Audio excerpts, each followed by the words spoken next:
शांताकारं भुजंगशयनं पद्मनाभं सुरेशं विश्वाधारं गगनसदृशं मेघवर्णं शुभांगं लक्ष्मीकान्तं कमलनयनं योगिभिध्यानगम्यं वंदे विष्णुभवभयहरं सर्वलोकैकनाथं। मंगलम भगवान विष्णु मंगलम गरुड़ध्वज मंगलम पुंडरीकाक्ष मंगलाय तनोहरि। ओम नमो भगवते वासुदेवाय। आज का दिन आप सभी के लिए मंगलमय हो। आइए सुनते हैं फागुन मास कथा का 23वां अध्याय। श्री मैत्रेय जी कहते हैं, विदुर जी, इस प्रकार भगवान शंकर ने प्रचेताओं को उपदेश दिया। फिर प्रचेताओं ने भगवान शंकर की बड़ी भक्ति भाव से पूजा की। इसके पश्चात वे उन राजकुमारों के सामने ही अंतर्धान हो गए। सब के सब प्रचेता जल में ही खड़े रहकर भगवान रुद्र के बताए हुए स्तोत्र का जप करते हुए 10,000 वर्ष तक तपस्या करते रहे। इन दिनों राजा प्राचीन बरही का चित्त कर्म कांड में बहुत रम गया था। उन्हें अध्यात्म विद्या विशारद परम कृपालु नारद जी ने उपदेश दिया। उन्होंने कहा कि राजन, इन कर्मों के द्वारा तुम अपना कौन सा कल्याण करना चाहते हो? दुख के आत्यंतिक नाश और परमानंद की प्राप्ति का नाम कल्याण है। वह तो कर्मों से नहीं मिलता। राजा ने कहा, महाभाग नारद जी, मेरी बुद्धि कर्म में फंसी हुई है, इसलिए मुझे परम कल्याण का कोई पता नहीं है।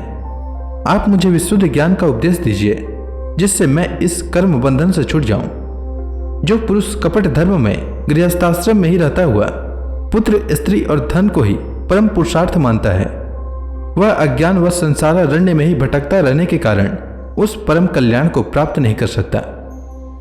श्री नारद जी ने कहा, देखो देखो राजन, तुमने यज्ञ में निर्दयता पूर्वक जिन हजारों पशुओं की बलि दी है, उन्हें आकाश में देखो। ये सब तुम्हारे द्वारा प्राप्त हुई पीड़ाओं को याद करते हुए बदला लेने के लिए तुम्हारी बाट देख रहे हैं। जब तुम मरकर परलोक में जाओगे, तब ये अत्यंत क्रोध में भरकर तुम्हें अपने लोहे के से सिंगों से छेदेंगे। अच्छा, इस विषय में मैं तुम्हें एक प्राचीन उपाख्यान सुनाता हूं। वह राजा पुरंजन का चरित्र है। उसे तुम मुझसे सावधान होकर सुनो। राजन, पूर्व काल में पुरंजन नाम का एक बड़ा यशस्वी राजा था। उसका अभिज्ञात नामक एक मित्र था। कोई भी उसकी चेष्टाओं को समझ नहीं सकता था। राजा पुरंजन अपने रहने योग्य स्थान की खोज में सारी पृथ्वी में घुमा। फिर भी जब उसे कोई अनुरूप स्थान न मिला, तब वह कुछ उदास सा हो गया। उसे तरह तरह के भोगों की लालसा थी। उन्हें भोगने के लिए उसने संसार में जितने नगर देखे, उनमें से कोई भी उसे ठीक न लगा। एक दिन उसने हिमालय के दक्षिण तटवर्ती शिखरों पर कर्मभूमि भारत खंड में एक 9 द्वारों का नगर देखा। वह सब प्रकार के सुलक्षणों से संपन्न था। सब ओर से बगीचों, अटारियों, खाइयों, झरोखों और राजद्वारों से सुशोभित था, और सोने चांदी और लोहे के शिखरों वाले विशाल भवनों से खचाखच भरा था। उसके महलों की फर्शें नीलम, स्फटिक, वैदुर्य, मोती, पन्ने और लालों की बनी हुई थी। अपनी कांति के कारण वह नागों की राजधानी भोगवती पुरी के समान जान पड़ता था। उस नगर के बाहर दिव्य वृक्ष और लताओं से पूर्ण एक सुंदर बाग था। उसके बीच में एक सरोवर सुशोभित था। वहां के वन्य पशु भी मुनिजनोचित अहिंसादि व्रतों का पालन करने वाले थे, इसलिए उनसे किसी को कोई कष्ट नहीं पहुंचता था। राजा पुरंजन ने उस अद्भुत वन में घूमते घूमते एक सुंदरी को आते देखा, जो अकस्मात उधर चली आई थी। उसके साथ 10 सेवक थे, जिनमें से प्रत्येक 100 नायिकाओं का पति था। एक 5 फन वाला सांप उसका द्वारपाल था। वही उसकी सब ओर से रक्षा करता था। वह सुंदरी भोली भाली किशोरी थी और विवाह के लिए श्रेष्ठ पुरुष की खोज में थी। उसका रंग सांवला था। वह पीले रंग की साड़ी और सोने की करधनी पहने साक्षात कोई देवी सी जान पड़ती थी। राजा पुरंजन ने उस देवी से मधुर वाणी में कहा, कमल लोचने, मुझे बताओ तुम कौन हो, किसकी कन्या हो? साध्वी, इस समय आ कहां से रही हो?